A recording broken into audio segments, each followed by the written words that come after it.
Nah pertanyaannya, kalau zaman dulu itu cowok itu berburunya daging ya, kita harus bangun pagi, kita berburu, ada kemungkinan kita disikat gitu sama binatang buasnya. Nah gantinya daging itu di sekarang apa? Ya uang. Kalian pikir, kenapa cewek mau sama cowok yang punya duit? Karena jawabannya satu, itu zaman dulu cewek cari orang yang berotot, yang bisa melindungi dia. Karena gue bilang sama, mungkin kalian lihatnya dunia ini civilized ya, ada gedung dan gue bilang kayak tadi. Tapi satu yang kalian lupa tadi gue bilang, sifat manusia itu selalu sama. Kalau kalian punya gua besar dengan banyak daging, pasti ada orang yang mau rampok gua besar kalian dan banyak daging tadi. Dengan zaman dulu cewek cari cowok yang berotot dan bisa punya banyak daging, itu memberikan keamanan untuk dia.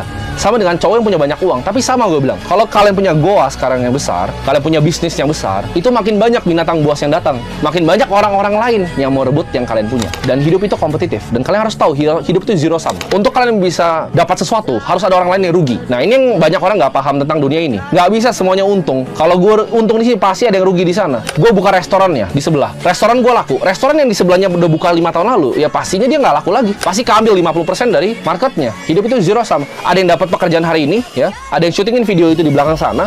Ada videografer lain gitu. Ada 100 videografer lain yang nggak sejago mereka, yang nggak ada di sini, yang nggak bisa kerja.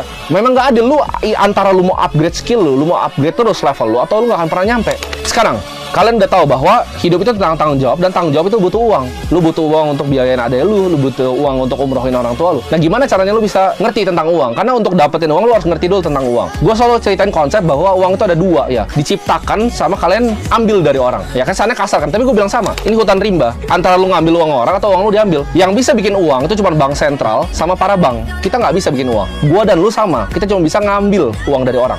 Jadi caranya gimana untuk ngerti uang? Setiap kali uang lu diambil, contoh misalnya gue tadi beli makanan, itu artinya uang gue diambil gitu kan sama orang yang jualan makanan. Lu pikir kenapa uang lu diambil? Apa yang dia lakukan? Karyawan dia berapa? Nah itu gue lakukan dari gue sangat kecil. Setiap kali gue datang ke restoran, uang gue diambil, gue pikir kenapa uang gue diambil? Oh karena gue beli makanan yang enak. Karyawan dia harus digaji berapa? Oh 2 karyawan, UMR dua-duanya 6 juta per bulan. Kira-kira harga untuk bikin makanannya berapa?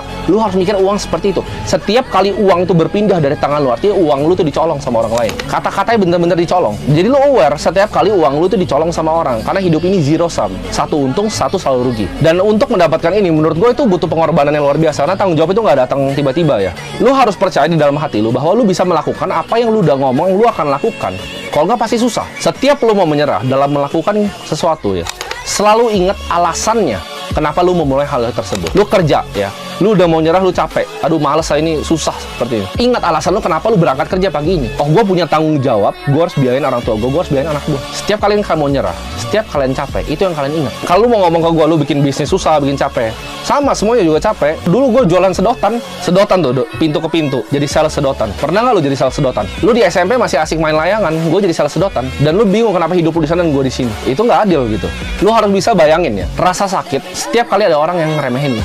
Oh lu mah nggak bakal jadi orang apa-apa. Oh bisnis lu nggak bakal jalan. Ah lu mau coba begini nggak akan pernah berhasil. Lu bayangin setiap kali lu mau nyerah, semua mulut-mulut orang-orang itu. Bahkan yang sakitnya lagi, orang-orang itu kadang bukan dari orang terjauh dari lu. Kadang itu adalah orang terdekat lu sendiri yang lu kira bakal support lu. Begitu lu cerita, oh gue mau kerjain, nggak usah lah, lu mah nggak bisa. Mungkin orang tua sendiri. Padahal yang lu pengen lakuin adalah cuma pengen bantu mereka jadi lebih baik. Lu pengen angkat derajat mereka. Tapi mereka selalu bilang, oh lu mah nggak bisa, lu mah nggak bisa ini, lu nggak bisa itu. Bahkan orang tua kita sendiri, yang tadinya kita mau banggakan, itu justru yang meremehkan kita. Setiap lu mau nyerah, lu ingat itu. Lu ingat tadi kata-kata orang tua lu yang ngeremehin lu itu. Gue selalu akan bilang bahwa hidup yang tidak dipertaruhkan itu nggak akan pernah bisa dimenangkan. Lu harus pertaruhkan hidup lu. Karena kalau lu mau tujuan akhir yang indah dengan proses yang gampang, itu nggak ada. Lu fokus pada prosesnya. Kerja itu nggak ada yang bisa kaya cepat 1-2 tahun. Itu orang goblok yang bilang bisa kayak gitu. Lu mau kaya ya kerja 10 tahun, 20 tahun. Lu fokus di satu bidang, jadi yang terbaik di bidang itu. Dan lu akan hal-hal sulit. Dan lu fokus, lu disiplin dan lu fokus. Lu master craft lu. Karena di sini gue kasih tau, nggak ada hal yang gampang untuk mencapai masa depan yang indah.